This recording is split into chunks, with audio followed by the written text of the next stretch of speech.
10 trouvailles qui ne devraient pas exister. Les archéologues sont constamment confrontés à des mystères. Ce que nous trouvons dans le sol n'est souvent que la partie émergée de l'iceberg. Il y a toujours une histoire derrière. Dans cette vidéo, nous vous emmenons à la découverte de 10 trouvailles qui ne devraient pas exister. Mais elles existent vraiment. Avant de partir dans notre voyage vers le passé, assurez-vous de vous abonner à notre chaîne si vous êtes nouveau par ici. Nous publions constamment des top 10 fascinants et avec les notifications activées, vous n'en manquerez aucune. Numéro 10. Des gladiateurs décapités. Nous commençons par une découverte qui reste l'une des plus horribles du monde archéologique. Il a fallu beaucoup de temps aux scientifiques pour trouver une explication à cette découverte. C'est un immense cimetière, découvert en 2004, dans lequel les squelettes de 80 hommes ont été retrouvés. De nombreux corps présentent des dégâts importants. Il est clair que ces hommes sont morts d'une mort violente. Chez certains d'entre eux, la tête a été coupée, puis placée à côté du reste du corps, dans la tombe. Tout indiquait qu'il s'agissait d'un immense cimetière de gladiateurs, où étaient enterrés les combattants qui n'avaient pas survécu au combat. Ces fouilles macabres ont ceci de particulier qu'elles ont été réalisées près de York, au Royaume-Uni, tellement loin du cœur de l'Empire romain. Ce devaient être des combats spéciaux. Pouvez-vous imaginer d'aller dans un stade de foot et d'assister au lieu d'un innocent match de foot à un combat à mort entre deux puissants gladiateurs, avec une décapitation à la place des buts. Numéro 9. L'empereur Qin. Pour l'une des découvertes archéologiques les plus choquantes, nous nous rendons en Chine. Environ 200 ans avant notre ère, Qin y vivait. Après qu'une grande guerre a uni toute la Chine, il est devenu le premier empereur de ce pays. Un énorme accomplissement bien sûr, et quand il est mort, il a voulu être enterré avec tous les honneurs. Ce n'est qu'en 1974 que sa tombe a été retrouvée, et aujourd'hui encore, cet endroit est impressionnant. La tombe consiste en un méga grand complexe de passages et de chambres souterraines, tous de la taille d'une petite ville. Dans cette ville, les archéologues ont alors fait une découverte sensationnelle. Ils ont trouvé des reproductions en argile de toute la suite de l'empereur Qin. Tous ces soldats, serviteurs, concubines et commis ont été imités dans les moindres détails à partir d'argile et disposés là. Les fouilles sont toujours en cours et on estime qu'il y a au moins 8000 statues. C'est la fameuse armée de terre cuite dont vous avez peut-être entendu parler. Ce que les archéologues n'ont pas encore trouvé, c'est la tombe de l'empereur lui-même.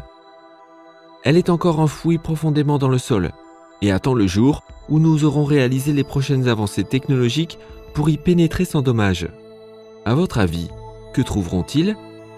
Donnez un like à cette vidéo si vous voulez le savoir. Numéro 8. Des pierres de faim. L'histoire de l'Europe, comme celle de nombreuses autres régions du monde, n'est pas un long fleuve tranquille. Les guerres, les maladies, les catastrophes naturelles, tout y est passé. Après un événement majeur de grande envergure, beaucoup de gens ressentent le besoin de faire un souvenir afin de ne jamais oublier cet épisode sombre. L'un de ces souvenirs en Europe centrale n'apparaît que si la même catastrophe se reproduit à l'identique. Nous parlons des pierres de faim, creusées le long de plusieurs grands fleuves, qui nous rappellent les périodes d'extrême sécheresse. La vague de chaleur de 2018 a ramené à la surface de nombreuses pierres de faim, avec des messages comme « Si vous me voyez, pleurez » et « Nous avons pleuré, nous pleurons et vous pleurerez ». En raison d'une pénurie d'eau, les récoltes étaient mauvaises, ce qui entraînait une famine. Chaque année, lorsque c'était le cas, une inscription était ajoutée aux pierres pour commémorer la catastrophe et les défunts qui l'accompagnaient. Numéro 7. Le squelette d'Ata. En 2003, une découverte vraiment bizarre a été faite dans le désert d'Atacama, au Chili. Au premier regard, on ne croit pas ses yeux et on se dit tout de suite « ça doit être un extraterrestre ». C'est ce que certains chercheurs ont pensé lorsqu'ils ont trouvé le minuscule squelette d'une petite créature.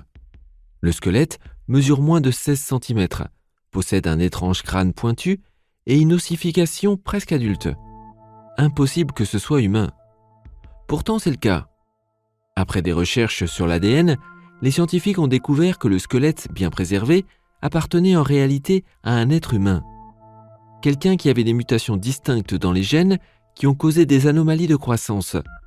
Il s'est également avéré que c'était une fille et qu'elle avait à la fois des gènes chiliens et européens. On ne sait cependant pas exactement quel âge elle avait et quand elle a vécu. Et nous ne savons pas non plus encore pourquoi elle a fini dans le désert. Ses parents ne la voulaient pas ? Numéro 6, l'Arche d'Alliance. Nous avons déjà vu des découvertes archéologiques remarquables, qui sont presque trop bizarres pour être vraies.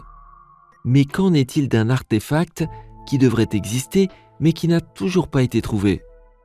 L'existence de cet objet est clairement décrite dans la Bible. Dans un coffre en bois d'acacia recouvert d'or, on aurait trouvé les plaques de pierre contenant les 10 commandements. On dit que ce coffre a été construit il y a 3000 ans et qu'il a été étroitement gardé depuis lors. Les disciples de Moïse ne perdaient jamais de vue l'Arche d'Alliance. Ils la gardaient toujours dans une tente spéciale. Cependant, le coffre a disparu lorsque les Babyloniens ont conquis Jérusalem. Qu'il ait été caché, détruit ou volé, reste un mystère.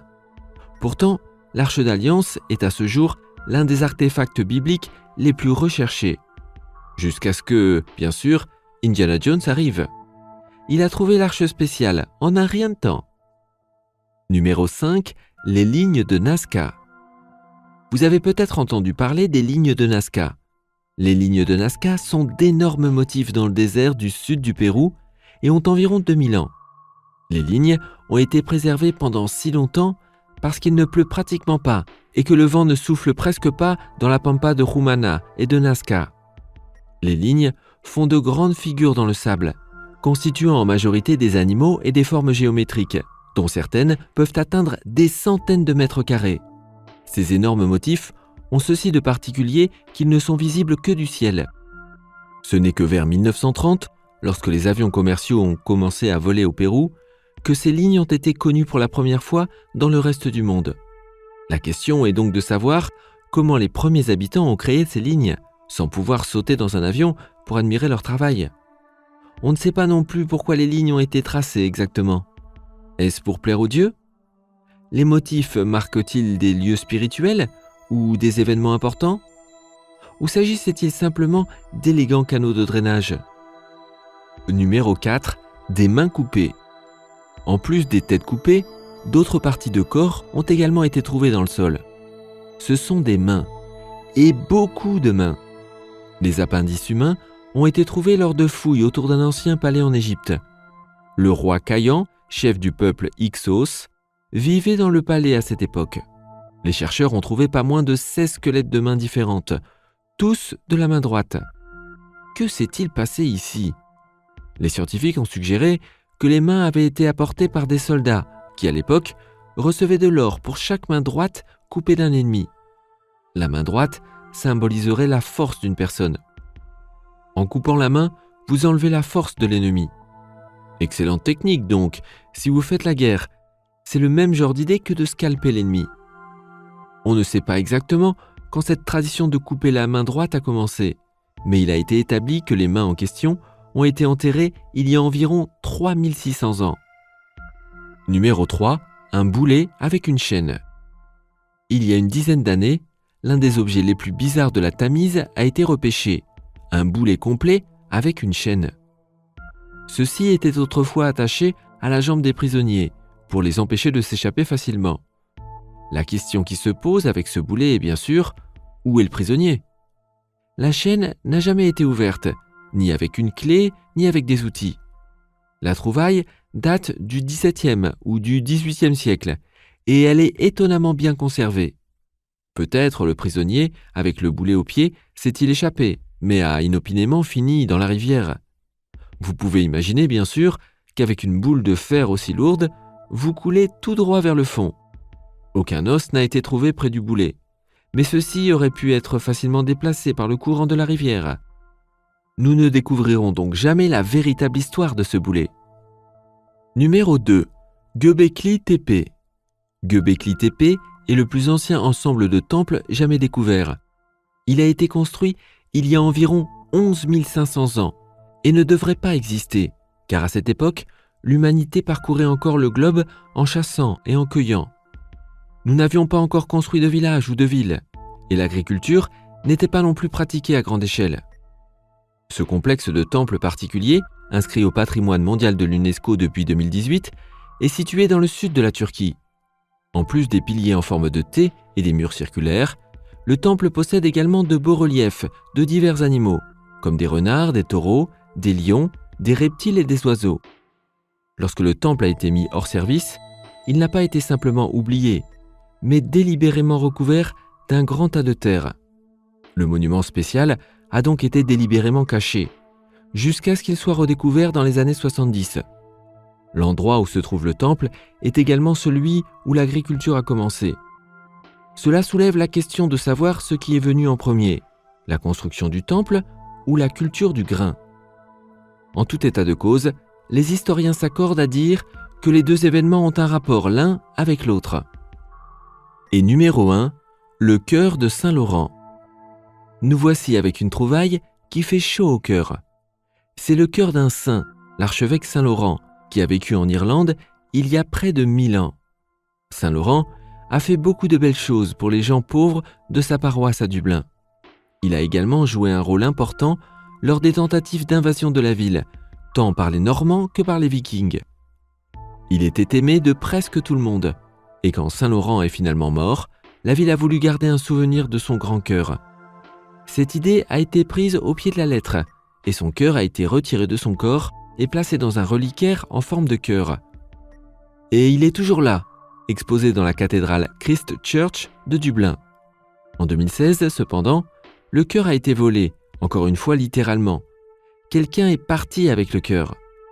Ce n'est qu'au bout de 6 ans que la police a réussi à retrouver le cœur de Saint-Laurent. La relique la plus bizarre est maintenant à nouveau en sécurité dans la cathédrale, où tous ceux qui le souhaitent peuvent la voir. Souhaiteriez-vous que votre cœur soit préservé de cette manière ? Si vous aimez nos vidéos, n'hésitez pas à les liker et à vous abonner à notre chaîne. Activez les notifications, vous ne devez manquer aucune vidéo bien sûr. Nous aimerions savoir dans les commentaires laquelle des trouvailles de cette liste est votre préférée.